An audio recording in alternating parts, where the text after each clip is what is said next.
pun kepada pemilu kita tidak berani tegas. KPU isinya maling. Bagaimana kita ini kayak begini? Jadi akhirnya jadinya nggak karu-karuan. Negara penghasil minyak itu terpaksa impor minyak. Singapura yang punya kebun 1 hektar pun jual minyak kepada kita.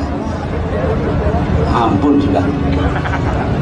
Bahkan kita negara yang 70% laut, 68% lah, impor garam. Allah, kita ini mau ngapain? Ya. Beras, supaya beberapa orang pengusaha mendapatkan tanda petik insentif, diberi $10 per ton oleh Bulog, oleh kita semua, maka impor. Padahal nggak pakai impor juga bisa. Pupuk nggak terjangkau oleh para petani,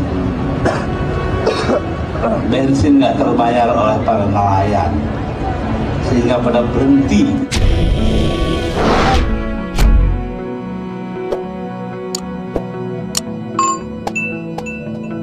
Santi.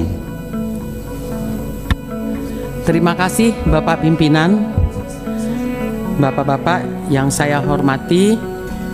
Terima kasih atas paparan yang diberikan. Namun saya melihat, maaf, dari Bapak Menteri, Bapak-bapak Dirut, dari apa yang disampaikan tadi, saya melihat tidak menggambarkan jawaban atas permasalahan yang kita hadapi saat ini. Bapak-bapak hanya memberi argumentasi pembelaan diri. Kita udah lakukan ini loh, lakukan pasar murah, lakukan ini, lakukan ini, lakukan ini. Terus untuk mencari solusi terhadap permasalahan yang ada, bapak-bapak akan lakukan apa?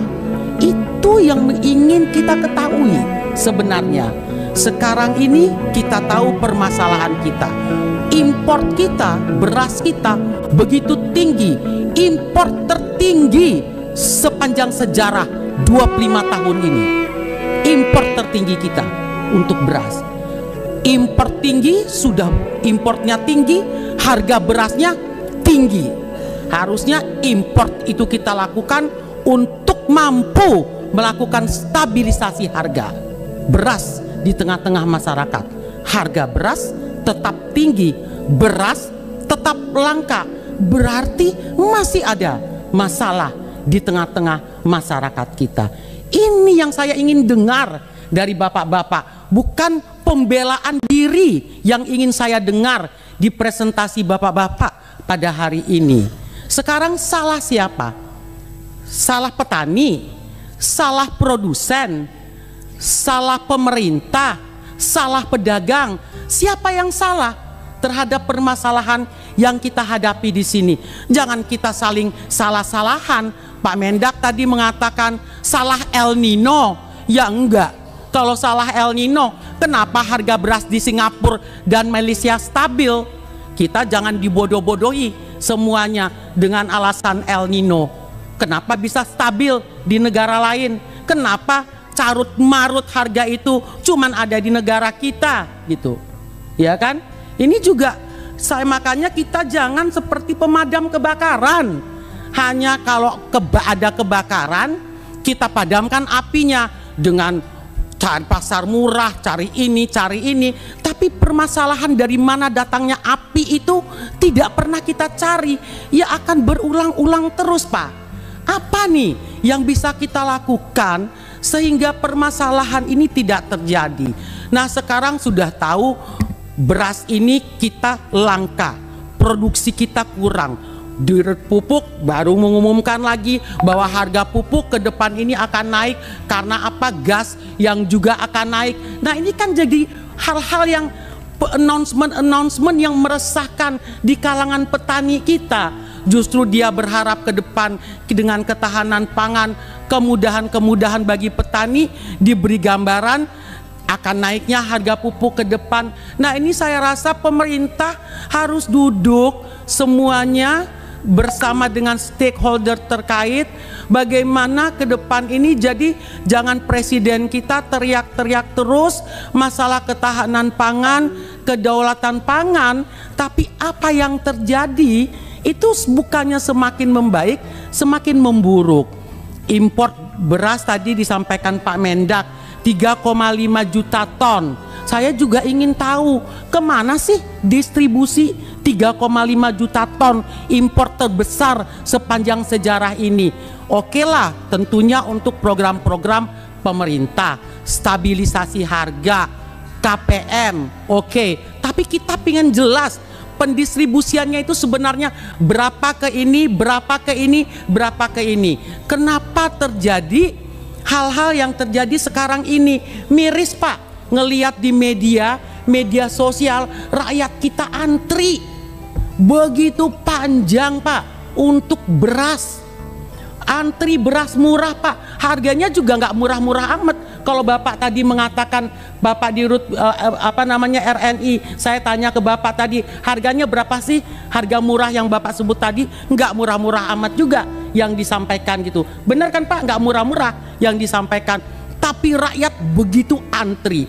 Berarti apa Pak? Memang kita ini punya masalah di dalam hal ini. Justru bapak-bapak tolong ke kita ini diberitahu, bapak-bapak mau lakukan apa untuk permasalahan yang ada. Nggak cukup hanya buat pasar murah, nggak cukup Bulog hanya mengatakan tadi yang dipresentasikan.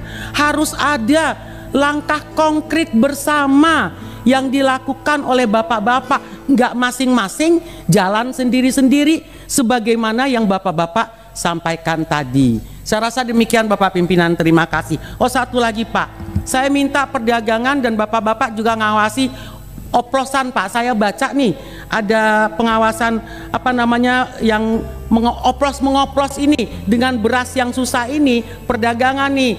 Tolong diawasi, ini ada kejadian itu Polres menangkap oplos-mengoplos beras Bulog. Nah, ini jangan sampai ini terjadi lagi di tempat-tempat lain Pak. Terima kasih.